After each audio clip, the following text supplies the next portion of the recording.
I cooked for 12 people. Scratch that. I planned, prepped, cooked, cleaned, set the table, arranged the wine, and made sure every single person had their dietary needs met. Gluten-free lasagna for Aunt Carla. Vegan salad for my cousin's girlfriend. The roast chicken Dad still pretends is his favorite, even though he barely touches it. I didn't complain. I just worked, because that's what I always do. The daughter who has a knack for organizing, the woman who just knows how to make things happen. I was in the kitchen for 6 hours, and when it was finally done, I set the platters on the table with a quiet pride. It wasn't perfect, but it was good, thoughtful, made with care. Then Mom walked in, looked at the table, and wrinkled her nose like she'd stepped into a sewer. "We should have just ordered takeout," she said, loud enough for everyone to hear. "At least that would have been edible." My father chuckled. Not a word of pushback. Not even a glance in my direction. I looked around the room. 12 people eating food I made, sitting on chairs I arranged, and a home I cleaned. And not one of them stood up for me. Not one. So I did something I'd never done before. I stood up. I untied my apron. I laid it gently over the back of my chair. And I said, in the calmest voice I've ever used, "Next time, you can all pay for takeout too, because I'm done." They laughed. They thought I was being dramatic. Aunt Carla raised her glass like it was a toast. My cousin snorted into his wine. Even my brother said, "Don't be sensitive, Lena. It's just Mom." But I wasn't being sensitive. I was being done. An hour later, after the wine was poured and the dessert was being picked at, I slipped into the spare bedroom and opened my laptop. I canceled the Airbnb for Christmas. I voided the ski resort booking I made in my name for New Year's. I retracted the deposit on the summer rental. I deleted every calendar invite, every group chat message, every itinerary I'd put together over the past 6 months. I didn't say a word. I just erased myself. And for the first time in a very long time, I felt free. It didn't start with that dinner. It started decades earlier, with a family that quietly decided my usefulness was more valuable than my presence. I was the easy child, not the rebel, not the genius, not the golden son. Just Lena, the one who didn't need much, who always offered help before being asked. When Mom was stressed about holiday hosting, I was 10 and already setting the table just right. When Dad needed someone to coordinate his retirement party, I was 23, juggling a job and still handling invitations, RSVPs, and the speech no one thanked me for. When my brother got married, they called me the backbone of the wedding. I built the timeline, dealt with vendors, smoothed over fights between the bride and Mom. They said, "You're so good at this, Lena. What would we do without you?" They meant it as a compliment, but it wasn't. It was a warning that they had no intention of ever taking care of themselves.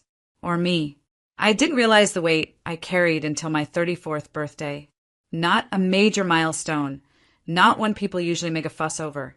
But I thought maybe someone would remember. Just a cake, a dinner, a card. Instead, I got a group text message from my mother addressed to the family, asking if I could plan my own birthday brunch. "Since you know what restaurants you like." I stared at it for a long time, and like every time before, I said yes. I booked the table, confirmed the head count, paid the deposit, and when we got there, my mom said the mimosas were too sweet, and my dad asked if I could take photos of everyone at the table, but never handed me the camera so I could be in any of them. That was the day I began pulling away. Not all at once, just small things. Stopped offering to pick up their dry cleaning when they visited. Started letting the group chats go unanswered for a few days. Took real vacations, the kind where I didn't bring my laptop or my guilt. No one noticed, because people don't notice when a chair shifts slightly out of place until they try to sit and fall. By the time that dinner came around, I already knew I was running on fumes. I already knew I was done being the invisible scaffolding for people who never asked how I was holding up. What I didn't know was how peaceful it would feel to finally stop holding them up at all. The first sign was confusion. 2 days after the dinner, my brother texted me, "Hey, did the Airbnb reservation glitch? It says it's been canceled." I didn't answer. Not right away. An hour later, he followed up. "We sent you the deposit for that already." That one made me laugh. because they hadn't sent me anything. They'd send it to the family PayPal, which I created, managed, and monitored, because no one else wanted to deal with the admin stuff. So I transferred the funds back. Every last dollar. I said nothing. The next day, my mother called. I let it ring. Then came the email. Subject line: "We need to talk about the holidays." No greeting. Just 5 paragraphs of thinly veiled blame. I know dinner didn't go the way you wanted it to, but canceling everyone's plans without notice isn't fair. People rely on you, Lena. You're the one who holds things together. We expect more maturity. Maturity. They always used words like that to keep me small. Like boundaries were tantrums. Like silence was immaturity. Like any move that didn't serve them made me the problem. I didn't reply. The calls kept coming. Not angry at first, just confused. Like someone misplaced a favorite tool and now had to consider doing something the hard way. Where are the hotel confirmations? Did you still want me to bring the pies for Thanksgiving? Lena, are you ghosting us? I wasn't ghosting them. Ghosting implies a disappearing act. This was a return to self. I'd spent so many years performing reliability, always saying yes, always patching the leaks, that when I stopped, it didn't just inconvenience them. It destabilized them. They'd made me the keeper of every tradition, every trip, every task they didn't want to manage. They thought if they pushed hard enough, I'd fall back in line. Instead, I was building something else. I had booked a solo cabin for Christmas. Just me, a wood stove, a stack of books, and silence that didn't come with strings attached. I didn't announce it, didn't post about it, didn't even put an out-of-office reply on my email. They weren't owed my explanation. They were finally getting what they always claimed they could handle. Life without me. I didn't plan a grand announcement. There was no family group message or carefully worded holiday memo. That would have given them power, and they'd only twist it. Call it dramatic. Call it emotional. Call it everything but what it truly was. Necessary. Instead, I started where it mattered most, the systems. I deleted the shared Google Drive that held every birthday spreadsheet, meal plan, packing list, and calendar I'd ever created for them. Gone. I closed the travel rewards accounts I'd opened in my name to book flights for people who never reimbursed me on time. Done. I removed myself from all automatic reservations, gift exchanges, and group chats that had somehow become my seasonal job. Unsubscribed. I didn't scream. I didn't argue. I just reclaimed the bandwidth they were draining from me without permission. The freedom was addictive. In the past, I used to plan for 12. 12 people. 12 expectations. 12 chances to be disappointed, overlooked, or treated like staff in my own family. Now I was planning for one. Just me. I booked my holiday solo. 3 days in a quiet cabin upstate. Wood-burning fireplace. No Wi-Fi. I bought new pajamas, fresh coffee, and a small chocolate cake that I wouldn't have to share or justify. It cost less than hosting Thanksgiving had cost me the year before, but it felt like gold. A few days before Christmas, my cousin Danny messaged me privately. "Hey, just curious, are you still doing the big gift swap this year?" No one said anything. I stared at her text for a long time. Danny wasn't cruel. She was just one of the many who had gotten comfortable with me being in charge of everyone else's joy. So I replied, "No gift swap this year. I'm sitting this one out. Hope you enjoy the holidays." She sent back a sad face emoji then. "Wait, so who's going to host?" That was the moment I knew. Not one of them had even considered stepping up. They hadn't made alternate plans. They hadn't called each other. They were all waiting for the backup generator, me, to kick in. But this time, I wasn't flipping the switch. I wasn't angry anymore. Just done playing the role they assigned me. And the most beautiful part? They'd have to learn to live without the girl who used to do everything. Because I had already started learning to live without them. The unraveling started with a group chat I forgot I hadn't left yet. It was titled Holiday Master List, a thread I created 3 years ago so everyone could track flights, menus, car rentals, and guest lists in one place. It had become the default space where the entire family gathered to ask me how things were coming along. This year, it was chaos. So, who's picking up Nana from the airport? Does anyone know how to make gluten-free stuffing? Are we still doing the cabin? Or is it Grandma's house now? Wait, is anyone even bringing dessert? 30 unread messages in 2 hours. Not one tagged me directly, but every single one read like a silent scream. Where is Lena? I didn't answer. Didn't even open the app again. Instead, I made soup in silence. Played music I liked. Watched the snow fall outside my cabin window, and let myself feel nothing for the first time in a long time. No pressure. No obligation. No, can you just real quick?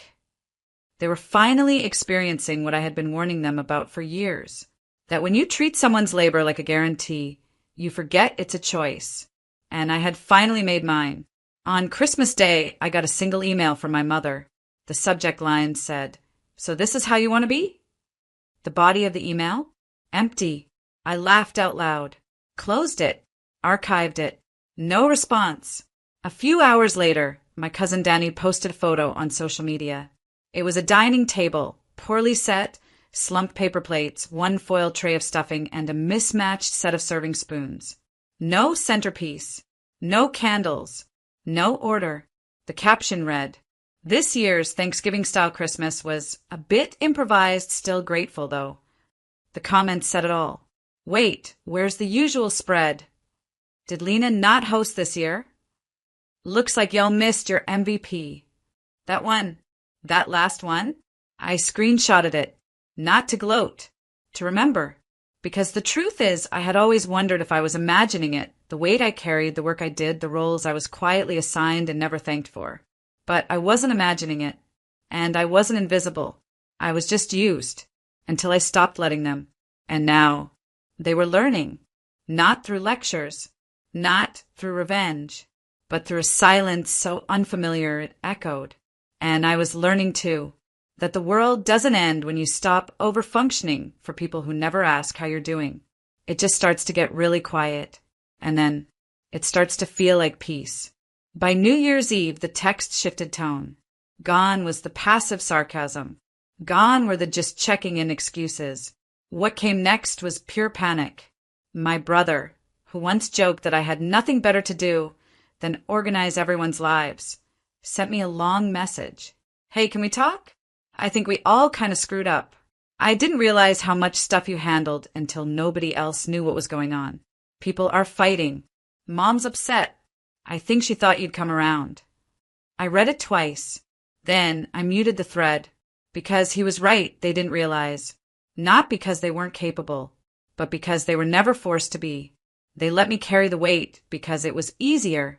And now they were tripping over everything I used to silently clean up behind them. Later that week, I got a voicemail from my mother. Her voice was tight, that particular kind of calm she used when she wanted to sound composed, but couldn't quite hide the resentment. "I don't know what game you think you're playing, Lena, but you made your point. We get it. Enough now. The family needs to come together." It was almost funny. Come together? I'd spent my entire adult life trying to keep this family from falling apart. They just didn't like what it looked like without me holding the seams shut. My cousin Danny, bless her, was the only one who tried with real honesty. She messaged me the week after the holidays. "I just wanted to say I'm sorry. For not noticing. For not helping more. I think we all got used to you being the default. And we didn't realize how heavy that must have been." I stared at the message for a long time. And I cried, because even though it wasn't dramatic, and even though it wasn't from the people who hurt me the most, it was the first time anyone had acknowledged it. The work, the emotional labor, the exhaustion. I didn't respond right away. I wanted to sit with the moment, not to forgive, not yet, but to breathe, because something inside me had shifted. I wasn't looking for apologies anymore. I wasn't trying to fix what broke. I wasn't trying to teach them a lesson. This wasn't about revenge. It was about release. Letting go of the version of myself that always over-delivered, always smoothed the sharp edges, always took the hits so no one else had to feel the discomfort. They were feeling it now. All of it. And I was feeling something else entirely. Peace. January was the quietest month I can remember. No calls. No group messages. No last-minute favors disguised as, "We were just hoping you could." And for the first time in years, I didn't feel guilty. I felt untethered. I took long walks without checking my phone. I bought fresh flowers for my kitchen table, not to impress guests, but because I liked the way they looked in the morning light. I cooked meals that didn't need to impress anyone. Some of them were amazing. Some of them were burnt. I smiled either way, because finally no one was watching. And it turns out I still like taking care of things. I still keep my calendar color-coded. Still fold my laundry with care. Still send thank you notes when someone does something kind. But now, I do it for me. I started therapy. Not because I was broken, but because I'd spent so long being the strong one that I never learned how to be supported. My therapist asked me once, "When did you learn that love had to be earned?" And I didn't have an answer, only a memory of tying my shoes faster than anyone else in kindergarten, so I wouldn't get yelled at for making us late. Only a dozen holidays spent trying to cook love into every meal, praying someone would taste it and say, "We see you." But they never did. And now, I no longer needed them to. By February, I joined a local women's hiking group. Just a dozen women, all ages, who met once a week to walk a trail and talk about anything but work, husbands, or family drama. We talked about books, about birds, about how good it feels to breathe air that doesn't come with expectations. I told them my story, bits of it, not as a victim, but as someone who made a clean exit. One of them, a woman in her 60s, nodded and said, "You didn't leave. You just came home to yourself." That stuck with me, so I wrote it down, hung it on my fridge. Every morning, I read it like a vow, and every morning I remembered. I'm not bitter. I'm not angry. I'm better. I still get messages from time to time. Birthdays. Check-ins. The occasional guilt-dipped attempt to reconnect. I don't block them, but I don't respond, because healing doesn't require confrontation. Just closure, even if you write it yourself. And I did. With every unspoken no. With every plan made without their approval. With every breath taken in peace. This is my rise. Not loud, not public, but powerful and permanent. I still have the apron. The one I took off that night when no one defended me. When the food I cooked was ridiculed and my silence was mistaken for weakness. It's folded in the back of a drawer now. Clean, untouched. Not because I'm ashamed of it, but because I keep it like a relic, a reminder of who I used to be. The girl who thought love was something you earned through labor. Who thought devotion meant doing everything alone. She's gone now, and in her place, a woman who knows the difference between being needed and being valued. Sometimes I think about the holidays they're still trying to recreate without me. I picture them gathered around paper plates, forgetting ingredients, bickering about times and rides, and who was supposed to bring what. I imagine the awkward silences, the empty seat at the table no one talks about. I don't smile at the thought. I don't need to, because this isn't about revenge. It's about relief. The relief of walking away before you become unrecognizable to yourself. Of choosing quiet dignity over desperate approval. Of finally realizing that absence isn't always loss. Sometimes it's freedom. The cabin I stayed in that Christmas? I go back every year now. Not because I'm hiding, but because it became mine. My tradition. My rhythm. My peace. I bring books, candles, soft sweaters. I make meals for one, and they taste better than anything I ever cooked for 12 ungrateful mouths. Because now, every bite is a thank you to myself. Danny still checks in sometimes. She's different now. Quieter. Kinder. She once sent me a photo of her own solo holiday, captioned, "You help me see I don't need to bleed for connection." Thank you. I didn't know what to say, so I just typed, "Me neither." Because that's the truth. I'm not cold. I'm not cruel. I just stopped volunteering for my own exhaustion, and they can tell their version of the story however they want. That I overreacted.